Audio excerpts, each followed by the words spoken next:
with the loan. So, a few months before October in 1929, J.D. Rockefeller, Bernard Baruch, and other insiders quietly exited the market, and on October 24, 1929, the New York financiers who furnished the margin loans started calling them in masse. This sparked an instantaneous, massive sell-off in the market, for everyone had to cover the margin loans. It then triggered mass bank runs for the same reason, in turn collapsing over 16,000 banks, enabling the conspiring international bankers to not only buy up rival banks at a discount, but to also buy up whole corporations at pennies on the dollar. It was the greatest robbery in American history. But that didn't stop there.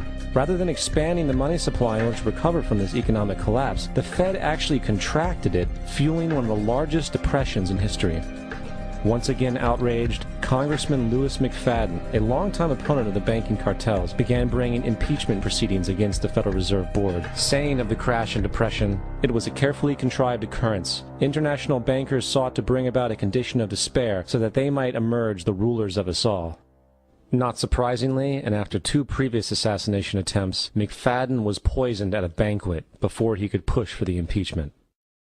Now, having reduced the society to squalor, the Federal Reserve bankers decided that the gold standard should be removed. In order to do this, they needed to acquire the remaining gold in the system. So, under the pretense of helping to end the Depression, came the 1933 gold seizure. Under the threat of imprisonment for 10 years, everyone in America was required to turn in all gold bullion to the Treasury, essentially robbing the public of what little wealth they had left. And at the end of 1933, the gold standard was abolished. If you look at a dollar bill from before 1933, it says it is redeemable in gold. You look at a dollar bill today, it says it is legal tender, which means it is backed by absolutely nothing. It is worthless paper. The only thing that gives our money value is how much of it is in circulation. Therefore, the power to regulate the money supply is also the power to regulate its value, which is also the power to bring entire economies and societies to its knees.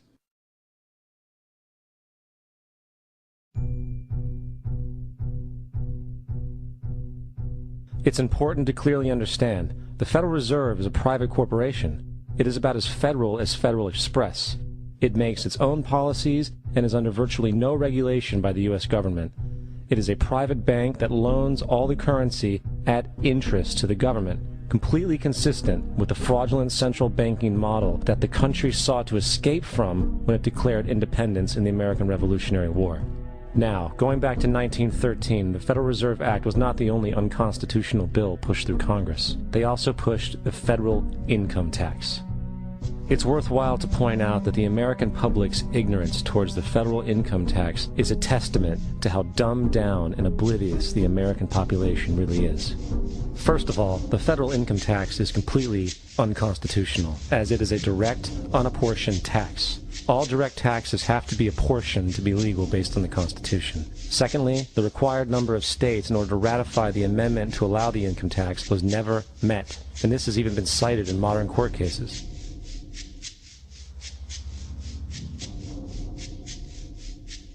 Third, at the present day, roughly 35% of the average worker's income is taken from them via this tax. That means you work 4 months out of the year to fulfill this tax obligation. And guess where that money goes? It goes to pay the interest on the currency being produced by the fraudulent Federal Reserve Bank, a system that does not have to exist at all. The money you make working 4 months out of the year goes almost literally into the pockets of the international bankers who own the private Federal Reserve Bank. And fourth, even with the fraudulent government claim as to the legality of the income tax, there is literally no statute, no law in existence that requires you to pay this tax, period. I really expected that, of course, there's a law that you can point to in the law book, the code, that requires you to file a tax return. Of course there is. I was at that point where I couldn't find the statute that clearly made a person liable, at least not me and most people I know. And I had no choice in my mind except to resign. Based on the research that I did throughout the year 2000 and that I'm still doing, I have not found that law. I've asked Congress, we've asked a lot of people in the IRS commissioners, helpers. They can't answer, because if they answer, the American people are going to know that this whole thing is a fraud. I haven't filed an federal income tax return since I left. I have not filed a tax return since 1999. The income tax is nothing less than the enslavement of the entire country. Now, the control of the economy and the perpetual robbery of wealth is only one side of the Rubik's Cube the bankers hold in their hands. The next tool for profit and control is war. Since the inception of the Federal Reserve in 1913, a number of large and small wars have commenced. The three most pronounced were World War I, World War II, and Vietnam. World War I. In 1914, European wars broke out centered around England and Germany. The American public wanted nothing to do with the war. In turn, President Woodrow Wilson publicly declared neutrality. However, under the surface, the U.S. administration was looking for any excuse it could find to enter it. In a noted observation by Secretary of State William Jennings, the large banking interests were deeply interested in the World War because of the wide opportunities for large profits. It's important to understand that the most lucrative thing that can happen for the international bankers is war, for it forces the country to borrow even more money from the Federal Reserve Bank at interest. Woodrow Wilson's top advisor and mentor was Colonel Edward House, a man with intimate connections with the international bankers who wanted in the war. In a documented conversation between Colonel House, Wilson's advisor, and Sir Edward Grey, the Foreign Secretary of England, regarding how to get America into the war, Grey inquired, "What will Americans do if Germans sink an ocean liner with American passengers on board?" House responded, "I believe that a flame of indignation would sweep the United States, and that by itself would be sufficient to carry us into war." So, on May 7, 1915, on essentially the suggestion of Sir Edward Grey, a ship called the Lusitania was deliberately sent into German-controlled waters where German military vessels were known to be.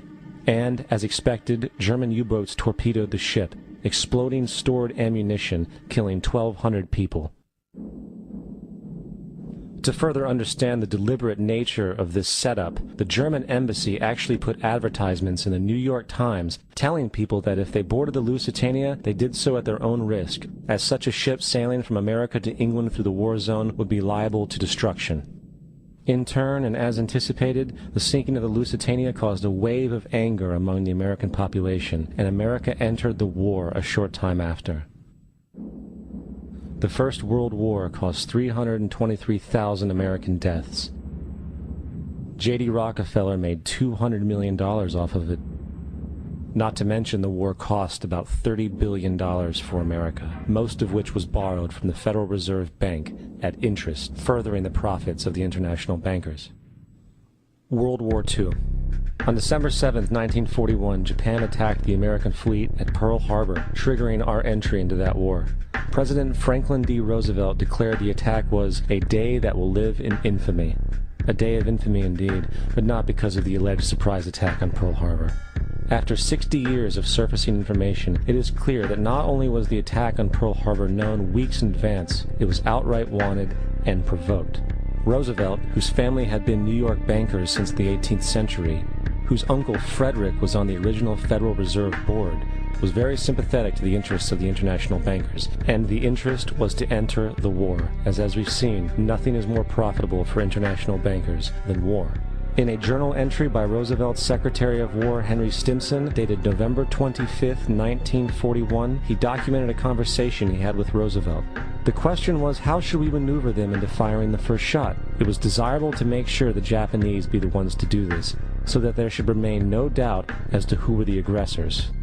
In the months leading up to the attack on Pearl Harbor, Roosevelt had done almost everything in his power to anger the Japanese, showing a posture of aggression. He halted all of Japan's imports of American petroleum. He froze all the Japanese assets in the United States. He made public loans to nationalist China and supplied military aid to the British, both enemies of Japan in the war, which, by the way, is completely in violation of international war rules. And on December 4th, 3 days before the attack, Australian intelligence told Roosevelt about a Japanese task force moving towards Pearl Harbor. Roosevelt ignored it. So, as hoped and allowed, on December 7th, 1941, Japan attacked Pearl Harbor, killing 2,400 soldiers. Before Pearl Harbor, 83% of the American public wanted nothing to do with the war. After Pearl Harbor, 1 million men volunteered for the war. It is important to note, Nazi Germany's war effort was largely supported by two organizations. one of which was called IG Farben. IG Farben produced 84% of Germany's explosives, and even the Zyklon B used in the concentration camps to kill millions.